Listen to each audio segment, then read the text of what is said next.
by going to gbnews.uk.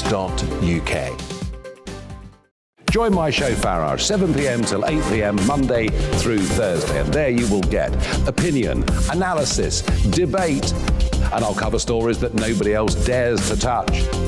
And then for the last 15 minutes, talking pints. We're over a drink.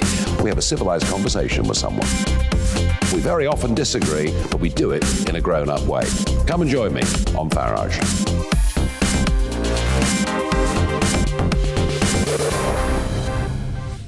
I'm Dan Wootton. Join me Monday to Thursday from 9 to 11 for the feistiest and most fun news debate on TV, where free speech reigns. I'll bring you a sharp take on the day's biggest stories, bombshell newsmaker interviews, and A-list guests.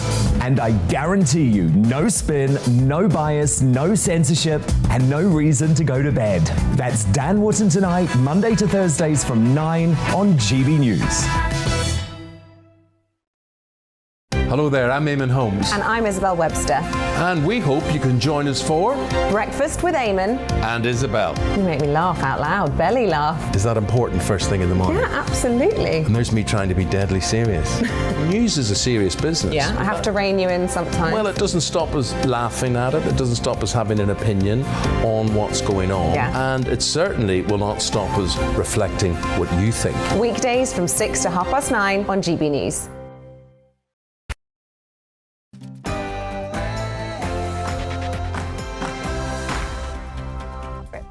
Hello there, it's 6 o'clock. I'm Michelle Dewberry and this is Dewbs & Co, the show where we'll get into the things that have got you talking today.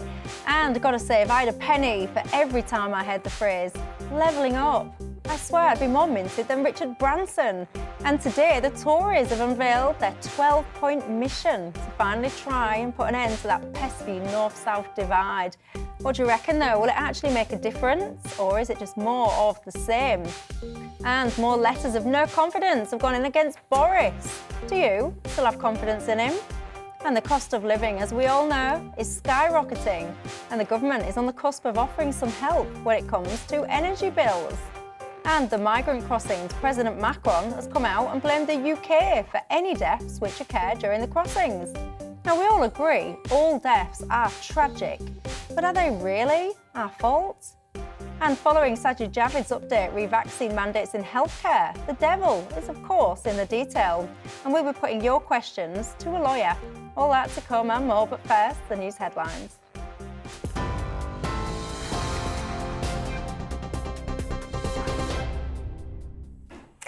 Very good afternoon to you. Our top stories today. Northern Ireland's Minister for Agriculture has announced a stop on all checks of UK goods arriving into Northern Ireland. This is a breaking news story we're getting detail on now. Our Northern Ireland reporter Dougie Beattie joins us. Does this threaten the protocol, Dougie? It definitely does. These S-by-S checks are to stop from midnight tonight. They are the very basis of the protocol. They are there to protect the integrity of the European single market and goods going south of the border. It causes a huge problem for the Northern Ireland Executive. Sinn Féin, of course, are the largest nationalist party here. They're also the largest party in the Republic of Ireland, and they are crying foul and say that it needs executive approval. It puts civil servants in a very awkward position because, of course, this is a ministerial prerogative and they have no right to override that. So there's a lot of legal issues here, but most of all it could actually bring down the Northern Ireland Assembly if challenged, because ministers here say they will have no consent if it is the case that Europe can ask for those checks to be put in place. It may end up that the EU have to put checks on an Irish border.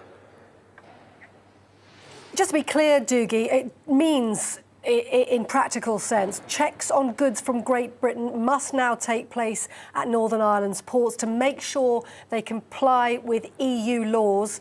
You've described how that is difficult as far as the politics is concerned, but on the ground, in practical terms, very difficult for people trying to get goods and services across the border. And that's what's happened. They have removed those from the ports. Edwin Poots has removed that from the ports. And now, if the EU wants to protect the integrity of the single market, they will have to be done on the border somewhere between Northern Ireland and the Republic. Dougie Beattie, great to get your take on that for the moment. Thanks very much indeed.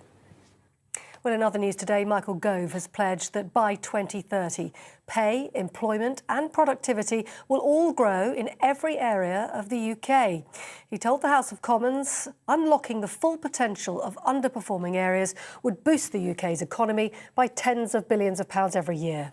He also announced the government will unashamedly put British workers first in the global race for investment.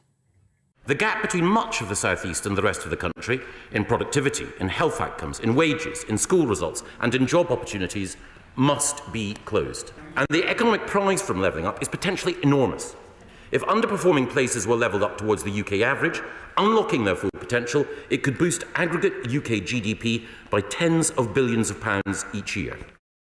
Michael Gove. Meanwhile, Labour accused Boris Johnson during question time of introducing stealth taxes and gaslighting the British public. Keir Starmer claimed the government was driving the country off a financial cliff. The Prime Minister responded saying the Tories have lifted the living wage and helped an extra 500,000 people into work. Lots of words, lots of bluster, no answers. Word of warning. Word of warning, Prime Minister. That's not going to work with the police. I'll tell him why they're putting taxes up. Low growth. In the decade of Tory government before the pandemic, growth slumped.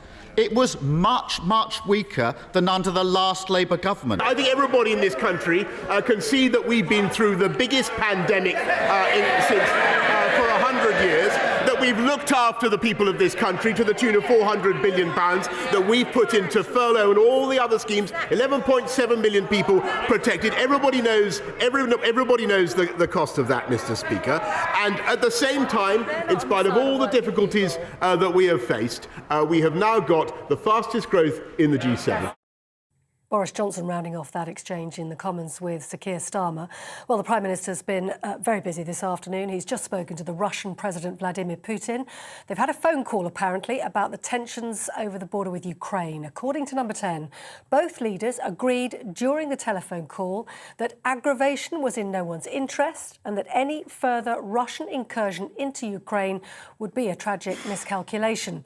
That comes as the US President Joe Biden sent nearly 3,000 extra American troops to Eastern Europe in response to rising tensions in the region. John Kirby from the US Department of Defense said troops are there to bolster Ukraine's defenses. The United States will soon move additional forces to Romania, Poland, and Germany. I want to be very clear about something. These are not permanent moves. These forces are not going to fight in Ukraine. They're going to ensure the robust defense of our NATO allies. John Kirby. Well, here, 5 Insulate Britain activists have been jailed today at the High Court after breaching an injunction on the M25. 11 other protesters have also received suspended prison sentences after taking part in demonstrations between different junctions on the motorway last year. And lastly, the Duchess of Cambridge says she's thrilled to become patron of the Rugby Football Union and Rugby Football League. Catch. She's the first member of the royal family to take over from Prince Harry in one of his former roles. Kensington Palace saying the appointment is due to her long-standing passion for the sport. On TV, online and on your radio via DAB+. You're with GB News. Now more from Michelle.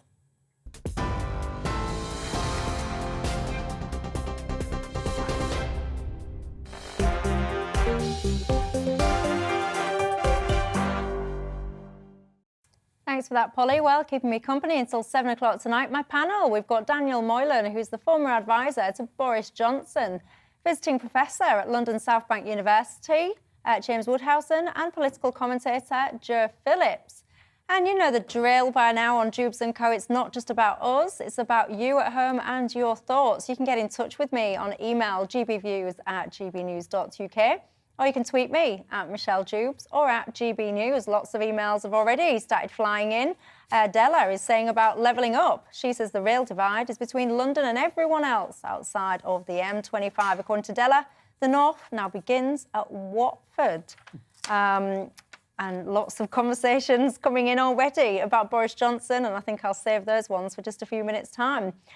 Because Michael Gove has finally set out his plans to narrow the divide between the rich and the poor in the UK. The Levelling Up strategy, which is going to take until 2030, looks to build on various services, including education, broadband and transport outside of the capital. And it also plans to create more regional mayors and hand back power to local regions. Labour have, of course, already criticised the proposals, saying there's no new money and little new thinking. Let's run through, there's a 12-point plan. Let's run through some of them, shall we? The government promises investment in the private sector and research and development outside of the South East will increase by at least 40%. There's a promise for improved transport services, simpler fares and integrated ticketing. There's a pledge to increase home ownership and improve the quality of rented homes, and a promise that devolution will be offered to regions that want it. 20 places will be targeted for help, including Wolverhampton and Sheffield.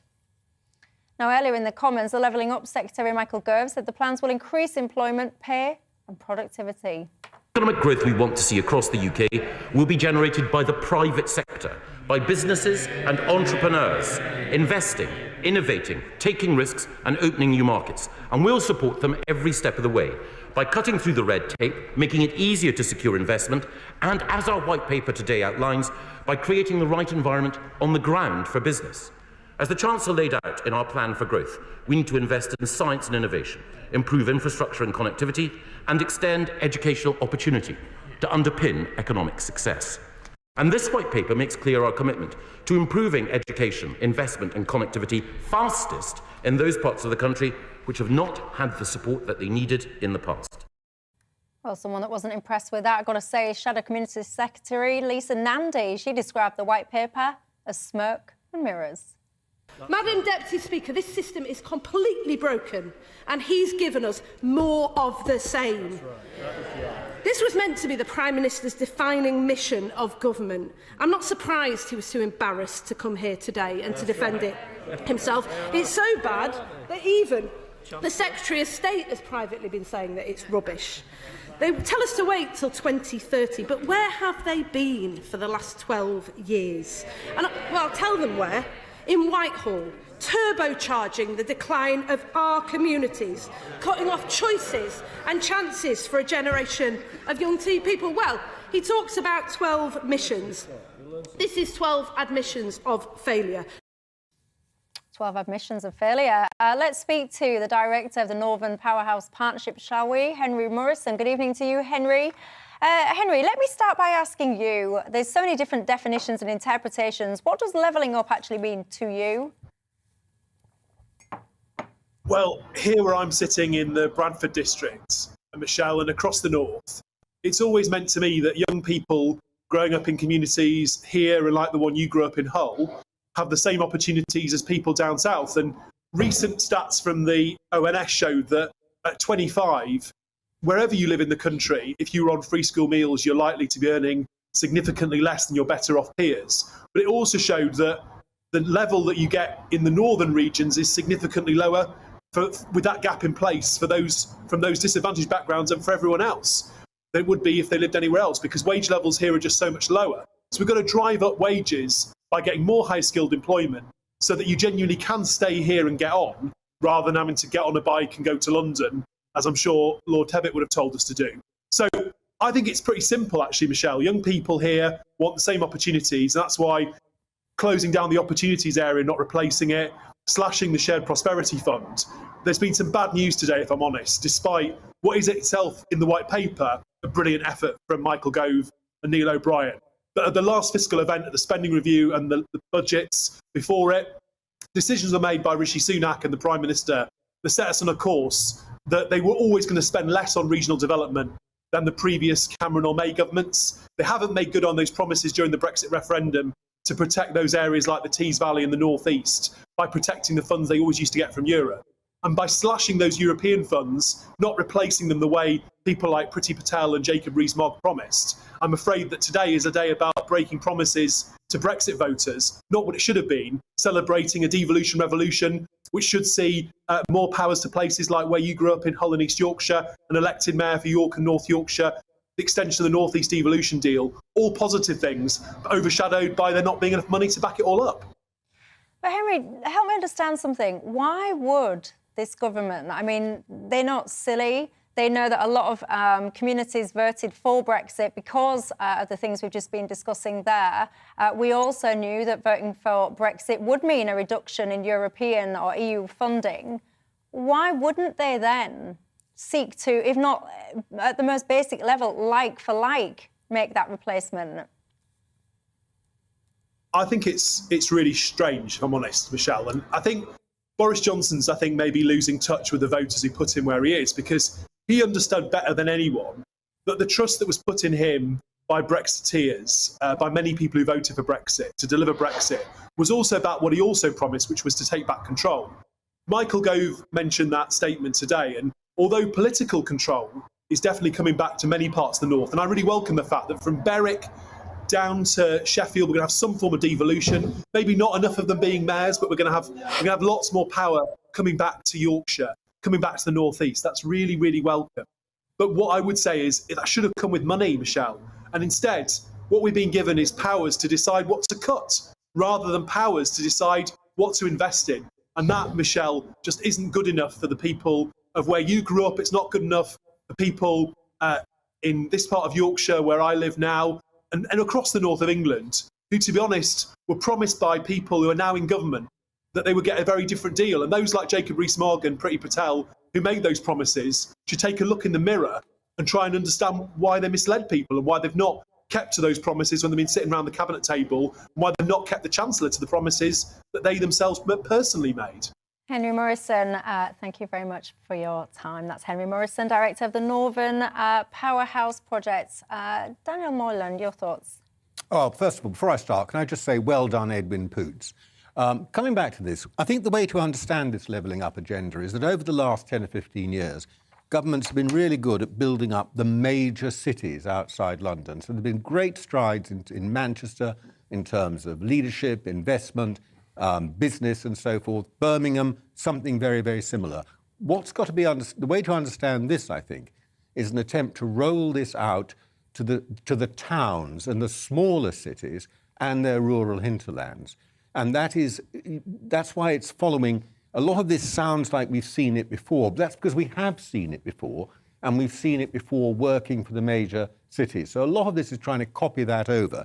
And I think it's really positive. It will take time. It's not just about money and investment. It's about aspiration. It's about leadership. It's about higher skills. It's about people wanting to stay in the place and having the opportunities to do it. It's about investment, which is about businesses going there, which doesn't necessarily mean government money going there, but about businesses having being attracted to go there. And so I think there's a lot to be said for this. I mean, if EU funding was ever going to level up Teesside, it would have done so by now, because it's been poured into it. So just saying we want the same money and carry on as before, we're going to say on and carry on as before, isn't giving any guarantee to people. Anyway, over to you. Well, they did. I mean, as Henry just said, the government did promise to replace what had been lost from the EU funding.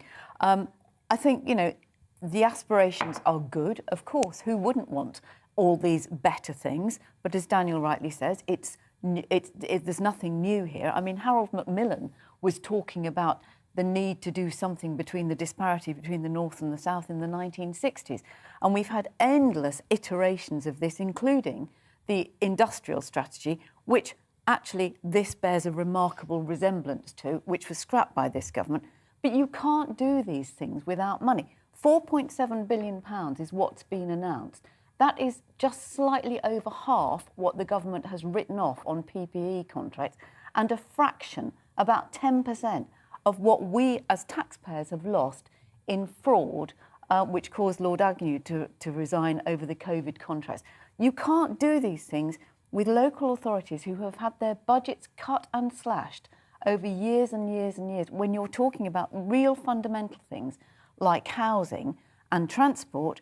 And Michael Gove is talking about education. He was Education Secretary in 2010 What have they been doing for the last 12 years? They've been setting up free schools, and education's been transformed since 2010. Well, then why do Especially they at need the to put it primary in level? here? Because they need to improve it further. That's absolutely fine, and they need to address inequalities. This is about inequalities. The government is frankly acknowledging that there are health inequalities, education many of inequalities those are in different caused parts because of of the cuts. country, and they're not caused by Well, cuts. they are, Daniel. They are long-standing. They go well back If you before live any in austerity very, programme. very bad They go well housing. back before Tony Blair, before Gordon Brown came in and put all the money into the North. These are long-term systemic problems, some of which can be traced back to the 1960s and even the 1930s, as you know. James and it's not just a Woodhousen question of is shoving waiting more money in. patiently.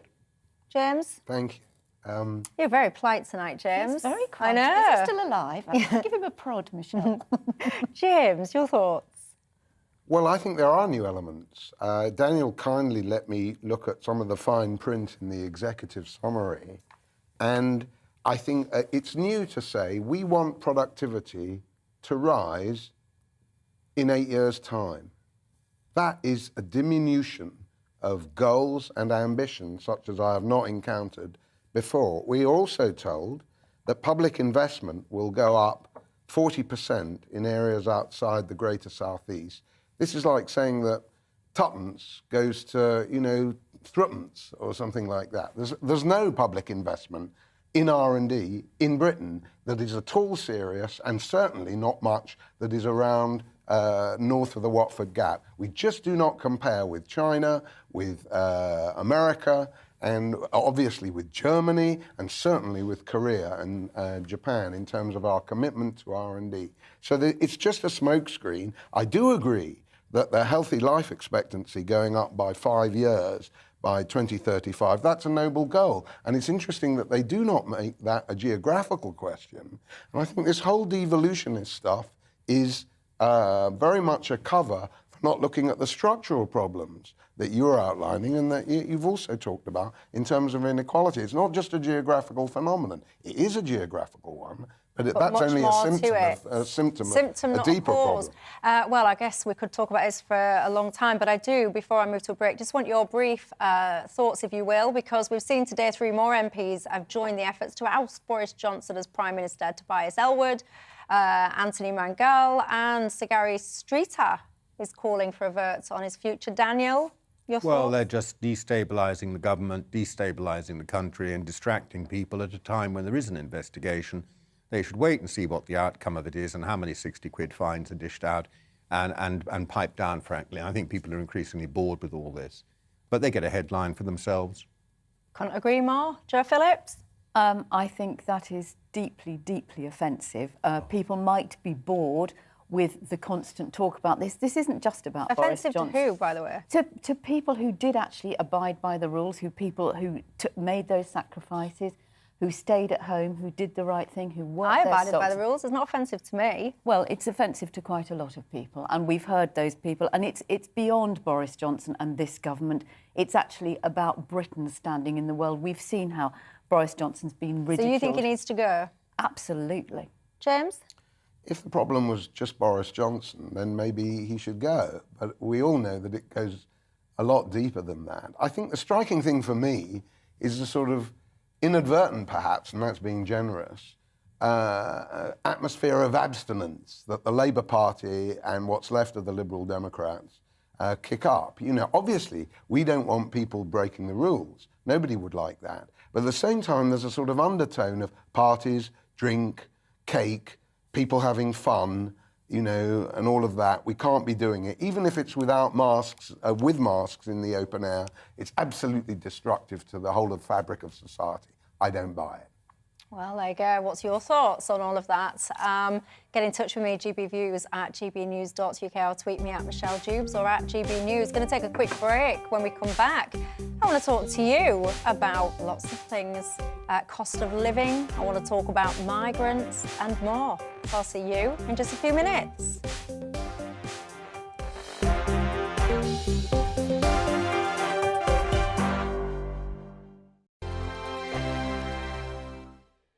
Hello there, I'm Eamon. And I'm Isabel. And you're watching the GB News digital stream across the United Kingdom. And around the world. If you're here in the UK, you can also watch us on your TV screen. GB News is Freeview channel 236. On Sky, we're channel 515. 626 on Virgin Media. Just remember, you might need to retune your TV to watch the channel. Yeah, and if you are doing that, find out more about retuning by going to gbnews.uk. Join my show Farrar, 7 p.m. till 8 p.m. Monday through Thursday, and there you will get opinion, analysis, debate, and I'll cover stories that nobody else dares to touch. And then for the last 15 minutes, talking pints. Well, over a drink, we have a civilised conversation with someone. We very often disagree, but we do it in a grown-up way. Come and join me on Farage.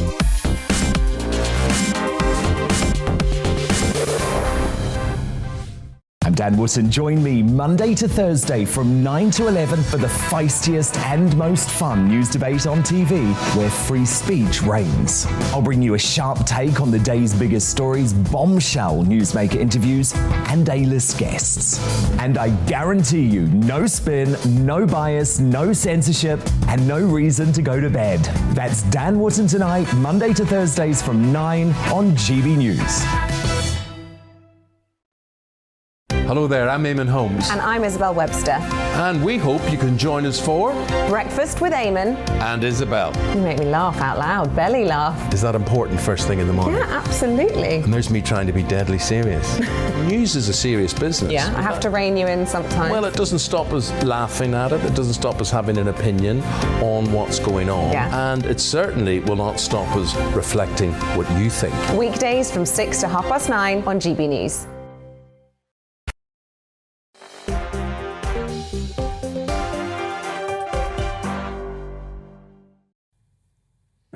Hello there, welcome back to Dewbs & Co with me, Michelle Dewberry. I will just take a second to remind you who my panel are in case you're listening on the radio and not watching. We have Daniel Moylan, who's the former advisor to Boris Johnson and now a Conservative life peer in the House of Lords.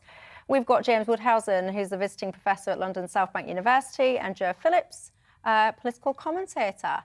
Now, new data shows that shoppers have been hit by the highest price rises in nearly a decade after shop inflation has almost doubled over the last month.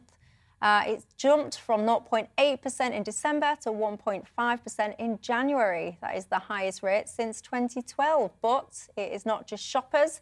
Households have been affected too, as we know, with rising bills.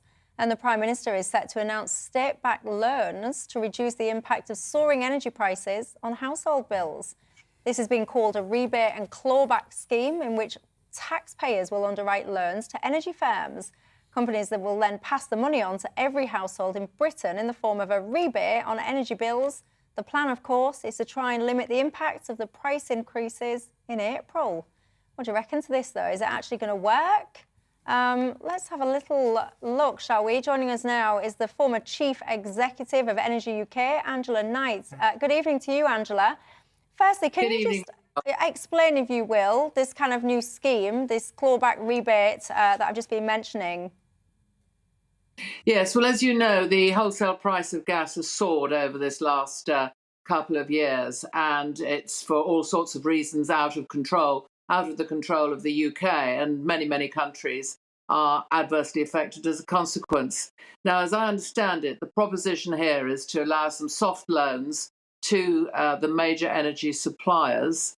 As a result of that, they will be able to reduce the impact of the rise in the wholesale gas to you and me and domestic households across the country. Then over a period of years, as energy prices will settle out down from where they are at the moment, but still higher, I suspect, than how they've been for many years. So as the energy prices start to settle, so then the money will, as clawback, I suppose, is one way of describing it. But what will in fact happen is that our bills will come down, but they probably won't come down as much as would otherwise be the case. This is a proposition, actually, that has been called for by the energy industry for some time. Because although, and quite rightly so, I'm sure there will be some additional assistance to those on the lowest incomes, the reality is that buffering the country from the impact of these extraordinary high prices in the wholesale market has been considered to be probably the best way forward, not just for individuals, but also for the economy generally. Just help me understand this, though, this idea. Yes, it's great that the households will get a £200 help. But why is it the households responsible for this? Because ultimately, and correct me please if I'm wrong, why isn't it the responsibility of the energy companies to kind of shoulder this £200 because they can offset it against their profits that they will continue to make as the years rumble on? Why is it coming out of the households? Well, I don't know what the energy companies are going to do in addition, because they may well be able to do something. But I think one's got to just have a look at the industry structure itself. You've got those who extract the gas and the oil out of the North Sea, and we still get about 40% of our gas from there. Then you've got the suppliers. That's those who supply the gas and electricity to you and me, and indeed to industry.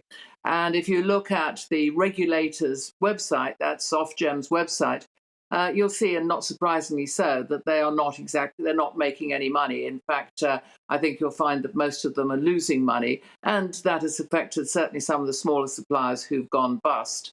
But I think the point that you make is that everybody's in this is absolutely correct. And indeed, one of the ways that some of this money will be clawed back is because those who are operating the North Sea, they will be making much greater profits than has been the case in the last few years, and so they'll be paying much more tax. This is a problem for all of us.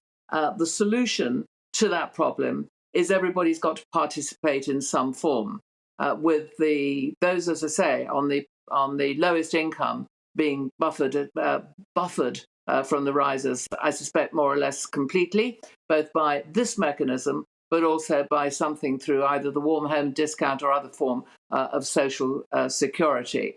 But there is no perfect answer, Michelle, when a global price goes wrong. In this instance, goes extraordinarily high, and whilst expected to come down, will take some years to come down, and is unlikely to come down to the level that it was a couple of years ago.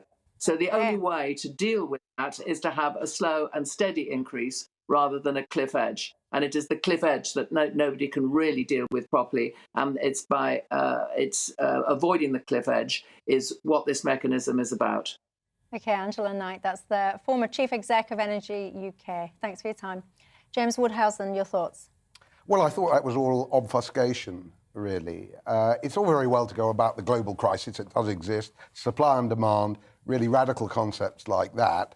But it was such an industry view that we never heard why it is that the productivity of energy production in this country is not rising fast enough to offset rising prices and depress them. That's the fundamental issue here. That's the structural issue behind high prices. It's all very well to be consumed by inflation, but what we really need is no more delays on small modular reactors, which are going to be cheaper and faster to build than any other previous source of nuclear power. And we need to stop this obsession with renewables. This year, Michelle, or last year, they accounted at one moment for 2% of electricity supply in this country. And briefly, what about fracking? Because people are emailing me already saying, let's just start fracking. Yeah, well, if you look at, of course, it's only renewables that go down in price, according to our environmentalist friends. If you look at the US fracking industry, high-tech industry,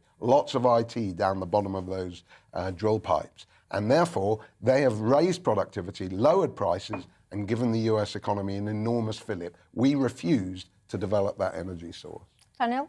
Yeah, there's a tendency, isn't there, to try and starve us of the gas that we could be producing from various sources, North Sea and elsewhere, in order to force us into renewables. There's a certain mindset about that, and I think we're running up now, seeing the cost of that when we run up against what is a global supply problem, and the Russians playing games as well with their provision of gas to the Western markets. So I think James has a very good point, and I think the government, but Angela, I think, is correct. On this narrow question of gas, the question is, do you take the hit all in one go with very steep prices, or do you find some mechanism where you will get a rise in prices, but you smooth it out in a way that is a bit more acceptable Soft landing, for the yeah. economy. Does buffering, more like buffeting, poor families really amount to a policy for higher productivity in energy? All it is you're moving the Well, it depends Treasury what you mean by productivity. round the but you would not open a new gas field in time for April. So we've got to think about what you can do between now and April. Storage, though, which the government closed But wait down. a minute, only a little time ago... stored in the earth. People on this panel were saying, you know, oh, well, this such and such a thing hasn't been done for years.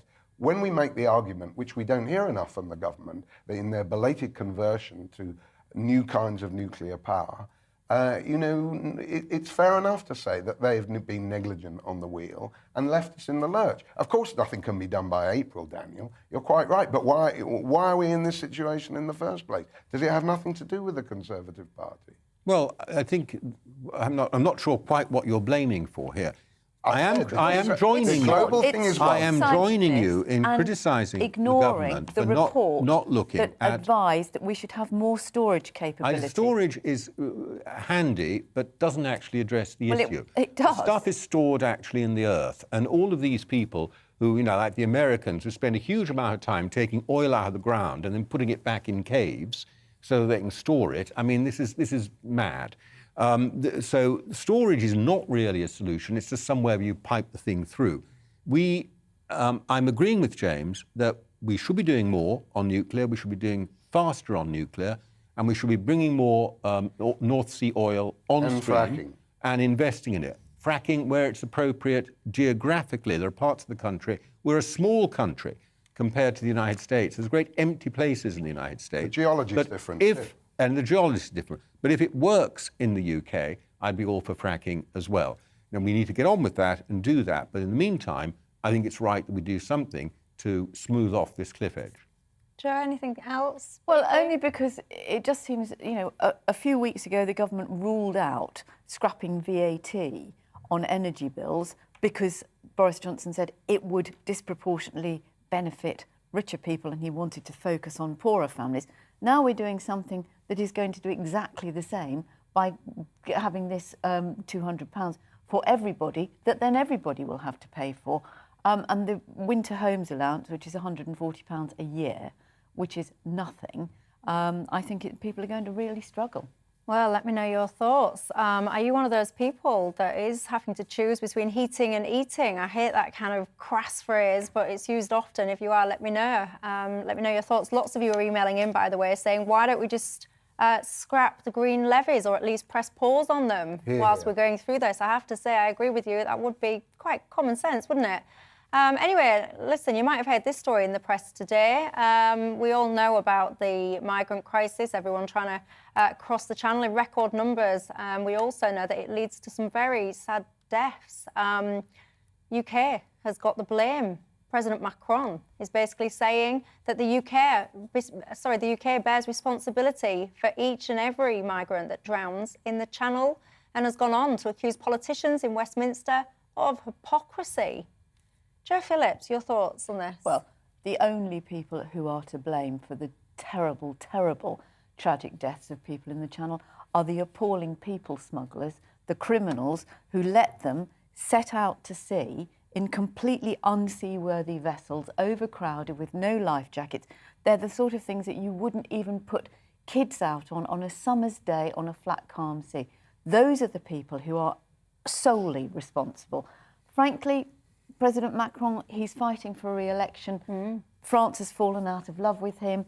He's trying to look tough, but I would think the reality is that most people in France don't really care very much about Britain. This is just a spat. It's exactly the same as we've got going on in Ukraine. It's a little bit of sabre rattling and machismo around the sort of European. But the real tragedy is people who are fleeing appalling conditions, like the people who are dying in Afghanistan, who are selling their children and their kidneys and living on dry flour, who are facing the most diabolical winter. Those are people who are desperate, who then end up in the hands of the criminal smugglers. And we all, every country, needs to work together to get them out of the system. James? Well, it's all very well to join Boris and everybody else on the people smugglers, but I thought the EU policy in the Mediterranean, as elsewhere, is, let them die.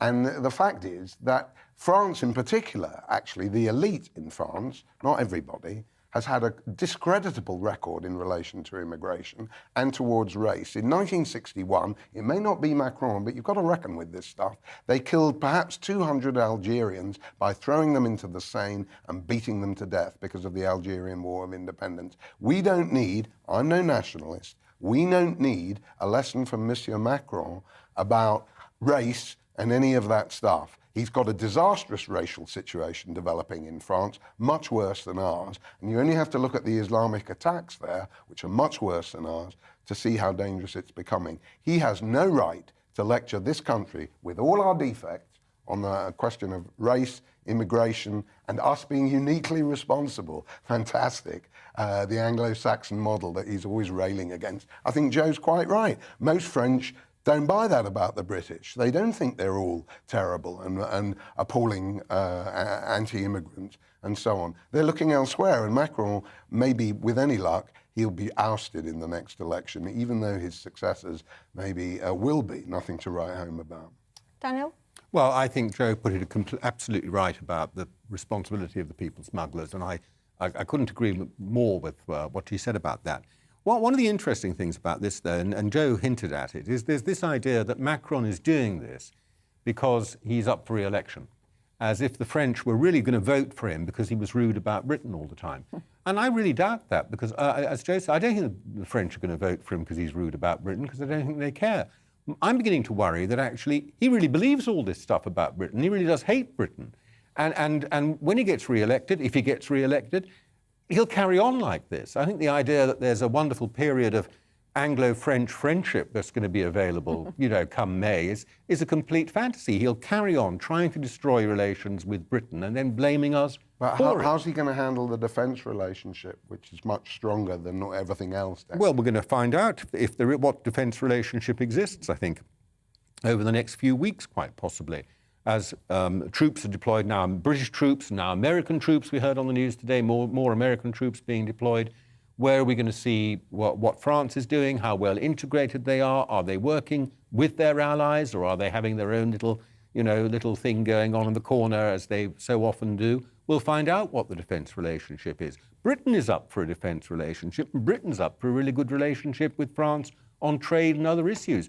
But all you get is your fingers snapped off the whole time by Macron. There's one thing I think perhaps could be added, which is, does anybody really know what the British government's policy on immigration and those boats is? Well, and if I may just conclude, Joe, there was an earlier item which I was really struck by, though it was fantastic news, which is the proposal, unless I'm wrong, to educate children, primary school children I think it is, to know 6 recipes before they leave school. I want to know the government's firm but fair 6 recipes for immigration control. And, we need a little more precision than we're getting in the white paper on levelling up. I have no idea what their policy is. That can only embolden the people smugglers to the extent that they're the problem. And I think, we have to have a policy not of banning immigration, not of allowing unlimited immigration, but around 6 recipes, please. Well, there you go. That's James's call there. Is please, what are your 6 recipes for migration? If anyone from the government is listening, watching, and you have your 6 recipes to hand, get in touch and let me know. Whatever gets a headline. Well, yeah, there you go. You know our thoughts on the panel. Let me know yours. Lots of you emailing in. Lots of you emailing in as well about the energy situation. Martin says, I'm a disabled father of 2 kids. I work full-time, but I can't do much else to increase my wages as I'm limited to what work I can do. He goes on to say, my energy bills have increased by £120 a month, up to £206 now. How on earth, he asks, am I supposed to afford that?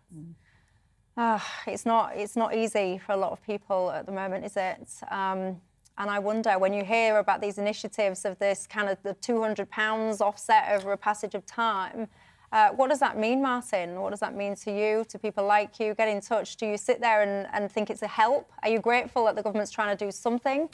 Or is it just not enough? I'm going to take a quick break. When we come back, I want to talk about the vaccine mandate. You will have heard the news about that in the NHS. Lots of people asking questions about what it actually really means. The devil is in the detail. We'll have that and more after the break.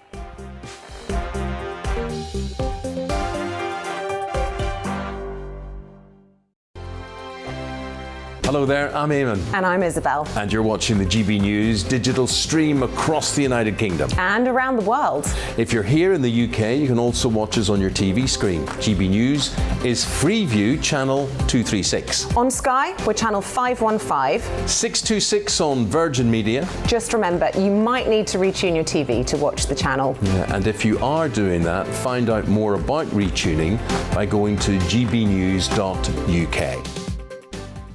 Join my show Farage, 7 p.m. till 8 p.m. Monday through Thursday. And there you will get opinion, analysis, debate, and I'll cover stories that nobody else dares to touch.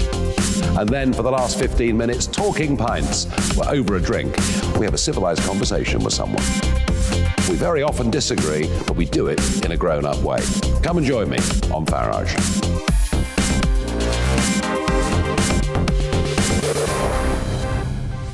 I'm Dan Wootton. Join me Monday to Thursday from 9 to 11 for the feistiest and most fun news debate on TV, where free speech reigns.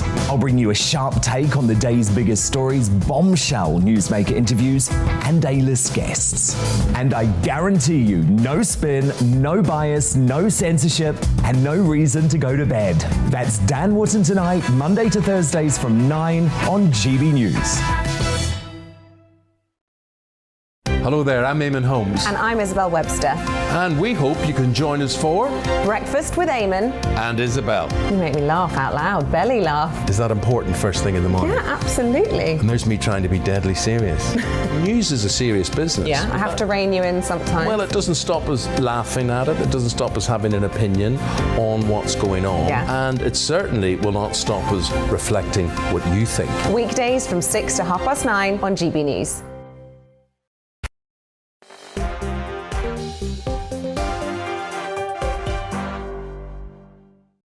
Hello there, welcome back to Dewbs & Co with me, Michelle Dewberry. A brief reminder of my panel for those of you listening. We've got Daniel Moylan, who's the former advisor to Boris Johnson. We've got James Woodhousen, who's a visiting professor at London's South Bank University, and the political commentator, Joe Phillips. Now, keen viewers of this programme will know that we launched a campaign, Outdate the Mandate, to call on the government to kind of stop these mandates that are in the healthcare setting. It's not just the NHS, of course, it does go beyond that. There's been lots of kind of celebration, discussion around the perceived U-turn on this decision. Today in the House of Commons, GB News presenter and, of course, MP Esther McPhee asked the Prime Minister what the next steps was. This is what he had to say in response. I do think that NHS staff and all those who work in the care sector have a professional responsibility to get vaccinated, Mr. Speaker. But as my right honourable friend, the Health Secretary, told the House on Monday, given the difference between Omicron and Delta, it is right, and she is right, that we revisit the balance of risks and opportunities, Mr. Speaker. The Health Secretary has said we'll launch a consultation, and subject to the responses and the will of this House, Mr. Speaker, the government will revoke the regulations. Joining me now to discuss this is employment lawyer Stephen Jackson. Good evening to you. So, in your mind, there's a lot of people, Stephen, saying that this mandate has been overturned. Has it, in your mind? Yes, so now, let's go now. Yeah, Stephen, we're going to just drop the connection to you and get a reconnection to you ASAP because your signal there was not great. Joe Phillips, whilst I'm reconnecting, your thoughts on this topic? Well, I think it's put people in a very difficult position, many people, and the argument, of course, is people working in care homes particularly and the sort of social care setting. Whilst it is much easier for NHS staff, even though some of them are resistant to it, many NHS staff, frontline staff, have to have vaccinations anyway for hepatitis B and so on and so forth. But for people working in care homes, this ruling came in November.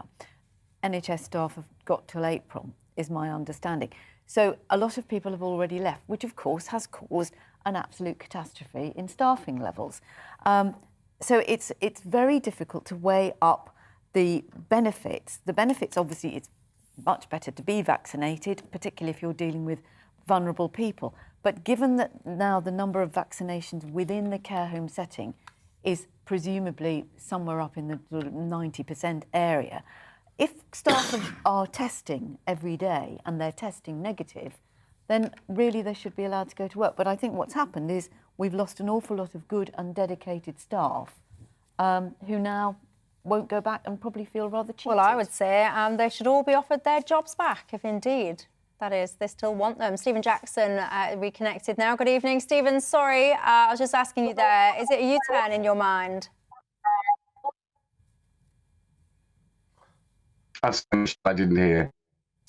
The government, have they done a U-turn in this policy in your mind? Oh, yes. Okay.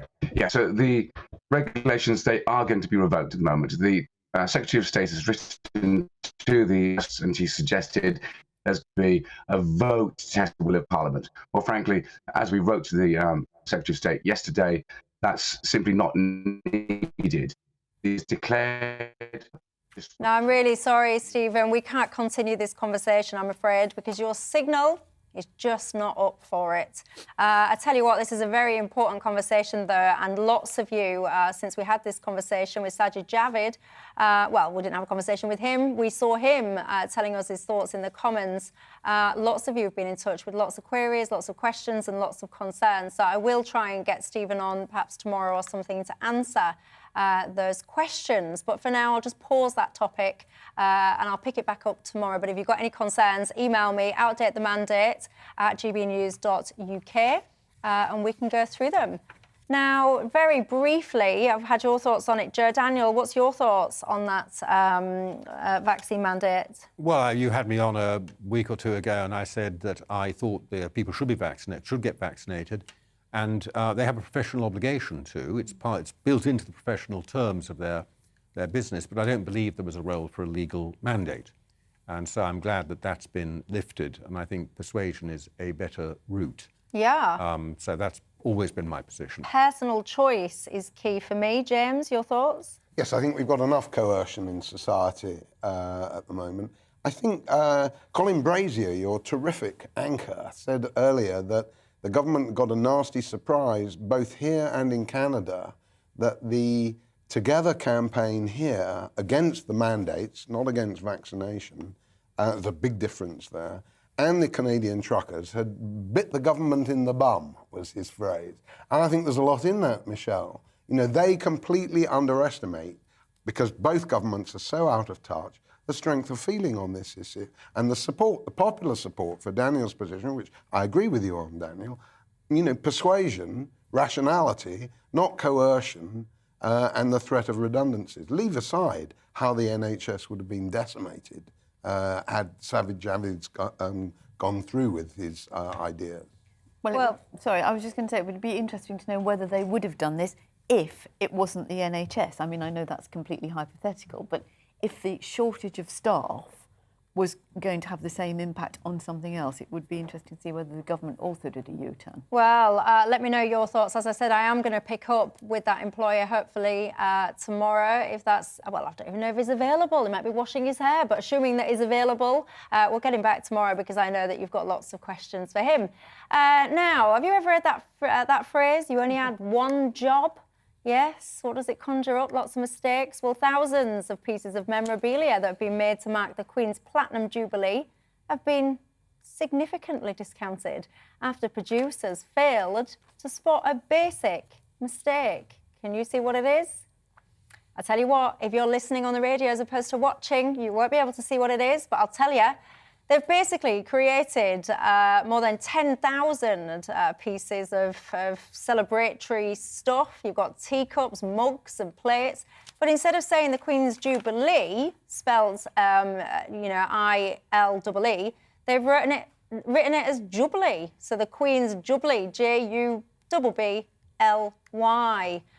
They've now been picked up by a Dorset reseller, a wholesale clearance unit, which has suggested that customers could perhaps take up plate spinning or something like that as a hobby.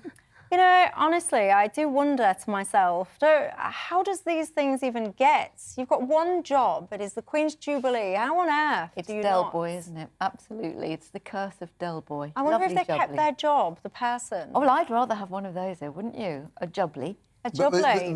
the genre has been going on since Charles and Diana. I mean, they did rubbish mugs then. Why can't they do rubbish mugs now? And the Fergie and Andrew. I bet they're probably collectibles now, don't you think?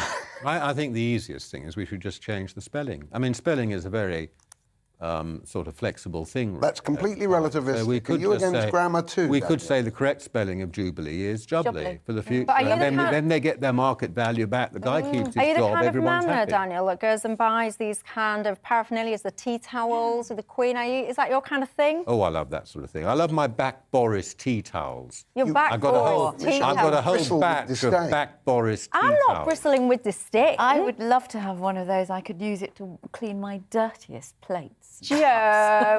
Do you use a tea towel to clean? Don't you wash them first? No, in not your if it- house. not if it had got we Boris usually on it, I wash can the dirty assure you, plates and use before it we for use the tea anything. towel. But I'll leave it to you how you. Yes. But in fact, what was on the plate was platinum jubbly, not the Yeah. Queen's jubbly. No, platinum jubbly. I think it's a new cocktail. A new cocktail. Oh, couldn't we have one now? Yeah, I could do Next time. Well, I've got some other examples of people messing up their one jobs. So if you're not listening, again, you're just going to have to bear with me because I'll describe what we're looking at, shall we? Let's have a look at the first one. This is, well, it's. How do I explain what this is politely for those that can't see it? It's someone whose main job in life that particular day was doing double yellow lines, and instead of brushing away dog poo, they painted over it. What about this one? This is someone, again, doing double yellows that did a bit of a fork in the road, I guess, painted over a fork and left a fork-shaped shadow, it looks like to me. And look at this one. Yes, this is a mugshot that someone's put on television. The label is first name, last name. They've not got the strap right. That sounds like the kind of thing we do on GBNews. And look at this one, finally. There's a restaurant menu that says, restaurant logo here. There you go. That's someone just not really paying attention to details. And so it goes on. We've got blueberries in strawberry boxes and all the rest of it. Panel, very briefly, have you got anything that you want to share where you've made a monumental mistake in your jobs? Yes or no? Very quickly. No, not for sharing. Mistakes, not for sharing. Lots of mistakes, not for sharing. Not for sharing. James, any mistakes you want to share with Whole the nation? career was a disaster. Oh, James, I'll give you some counselling in the break, eh? That would be even more of a disaster. James, right, that's it. He's not coming on again. Right, that's all we've got time for on Dewbs & Co. I've enjoyed the show. Thank you very much for my panel, and thank you at home for your company. Keep your thoughts coming in. If there's anything you want us to cover tomorrow, GBViews at gbnews.uk. Have a good evening. I'll see you tomorrow. Hi there. A cloudy night for most of us with some rain, mainly towards the northwest, and it will be mild with that blanket of cloud covering the UK. A warm front has gone through that continues to march northeastwards overnight, and following that warm front, we've got a westerly breeze and mild, moist air coming in off the Atlantic. So that breeze is bringing that extensive cloud cover. A few breaks in the cloud across central and southern parts of the country overnight, but nothing particularly widespread or long-lasting. And even under the cloud breaks, with the breeze coming from the west-southwest, it is going to stay mild.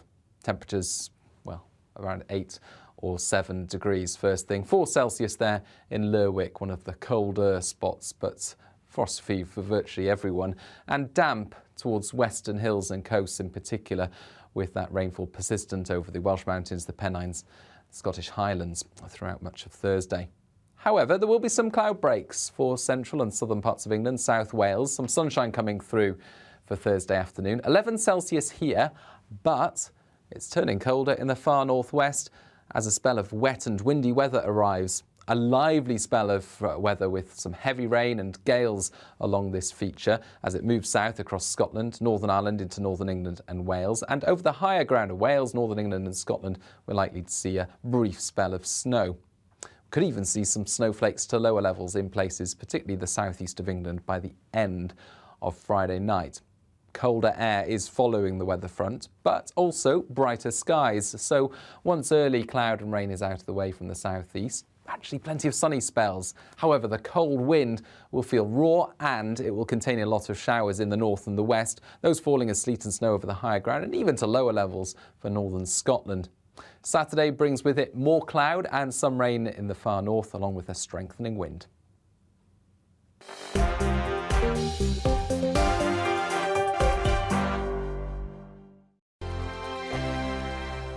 Hello there, I'm Eamon. And I'm Isabel. And you're watching the GB News digital stream across the United Kingdom. And around the world.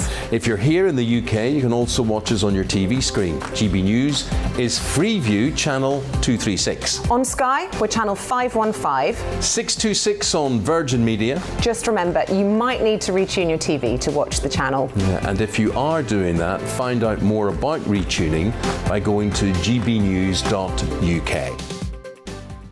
Join my show Farage, 7 p.m. till 8 p.m. Monday through Thursday. And there you will get opinion, analysis, debate, and I'll cover stories that nobody else dares to touch. And then for the last 15 minutes, talking pints. We're over a drink. We have a civilized conversation with someone. We very often disagree, but we do it in a grown-up way. Come and join me on Farage.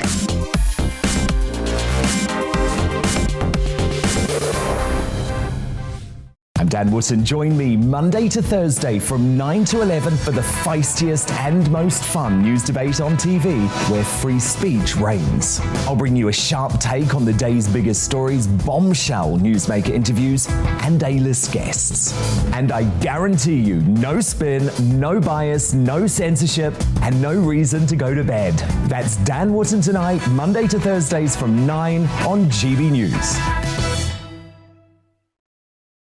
Hello there, I'm Eamon Holmes. And I'm Isabel Webster. And we hope you can join us for Breakfast with Eamon and Isabel. You make me laugh out loud, belly laugh. Is that important first thing in the morning? Yeah, absolutely. And there's me trying to be deadly serious. News is a serious business. Yeah, I have to rein you in sometimes. Well, it doesn't stop us laughing